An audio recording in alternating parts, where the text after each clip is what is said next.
The strike killing Soleimani was a major escalation in the Trump administration's maximum pressure campaign. US airstrike has killed Iran's most important military commander. General Qasem Soleimani was the commander of the Quds Force.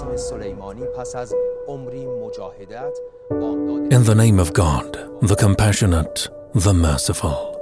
Whether this may be my last journey, or should my fate be something else, I submit myself to the will of God.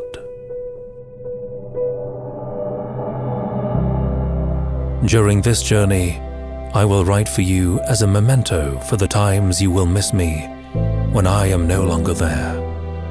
It might even contain some helpful words to assist you. Whenever I start a journey, I have a feeling that I will not see you again. Many times along the way, I have pictured your kind faces, one by one, before my eyes. And many times I have thought about you, and how often have I wept for you. I have missed you, and I have left you in the hands of God. Although I have had very few occasions to express my love and to communicate my inner feelings to you, but my dear, have you ever seen someone stand before a mirror and tell his eyes that I love you? It seldom happens, yet his eyes are the most precious things to him. You are my eyes. You are dear to me, whether I say it or not. It has been more than 20 years that I have kept you in anguish, but God has destined this life not to end, and for your nightmares to continue.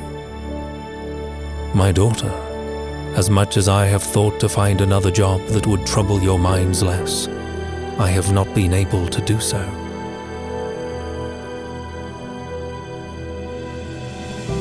And it was not and never has been because of my enthusiasm for a militaristic life. And it was not and never has been because of pressure or compulsion from anyone. No, my dear, I am never willing to trouble you for 1 second, let alone to remove you from my life or make you cry because of my job, responsibility, or the pressure and compulsion of others. I have perceived that each person chooses a path for himself in this world. One teaches knowledge and another acquires it. One is a businessman and the other is a farmer. And there are millions of paths, or in other words, there is one path for each person, and everyone has chosen a path for himself. So I thought about the path I should choose for myself. I asked myself, what is the distance of this path? Where does it end? How much time do I have? And basically, where is my destination? I regarded that I am temporary as is everyone else. They linger for a few days and then pass. Some stay for a few years, others for tens of years.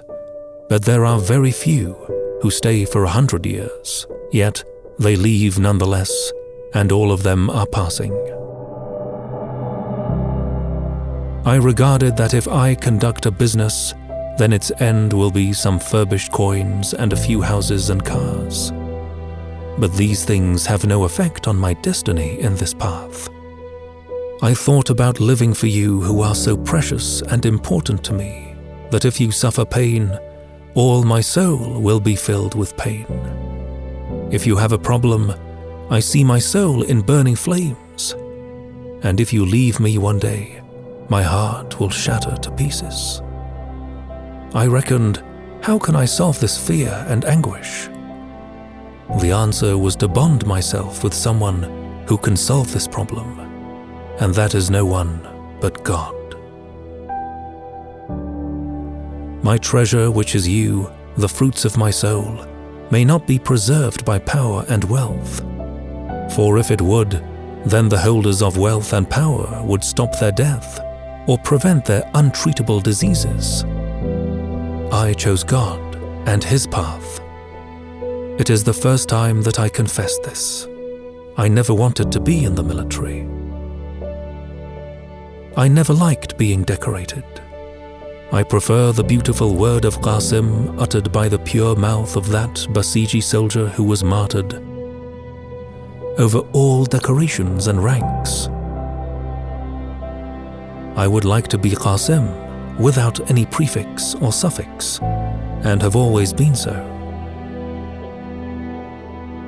Therefore, I asked in my will to merely have Soldier Qasim engraved on my tombstone, and not even Qasim Soleimani, which is an overstatement and makes my burden heavier. My dear, I prayed to God to fill my very veins with His love, to fill my being with His love. I did not choose this path to kill anyone. You know better that I cannot even stand the sight of a bird being butchered. If I took up arms, it was to stand against murderers, not to become a murderer myself. I regard myself as a guard of the house of any Muslim who is at risk, and I pray to God to give me the strength to defend all the oppressed in the world. Not to just sacrifice my life for dear Islam, for my life is not that valuable, nor for the oppressed Shias, for I am not worthy enough. No, no. I fight for that frightened and helpless child who has no refuge, for that woman who has pressed her baby to her chest in horror, and for that refugee who is being chased, leaving a trace of his own blood as he runs. My dear, I serve in an army that would not and should not sleep, so that others may sleep in peace. Let me sacrifice my peace, so that others may rest. My dear daughter, you are living safely in my house with honor and pride. What can I do for that helpless daughter who has no protector? And how can I rescue that crying child who has nothing, literally nothing, and has lost everything? Therefore, I ask you to dedicate me completely to this cause and entrust me to God. Let me move on and move on and move on. How can I stay while all my companions have gone and left me behind? My daughter, I am tired. I have not slept for 30 years, and I do not want to sleep any more. I pour salt in my eyes so that my lids dare not join, lest that helpless child be slaughtered while I am asleep. What do you expect from me when I imagine that frightened girl is you, is Nargis, is Zainab, and that teenager who is being beheaded is my Hussein or my Reza? To merely watch? To be indifferent? To be a businessman? No, I cannot live like that.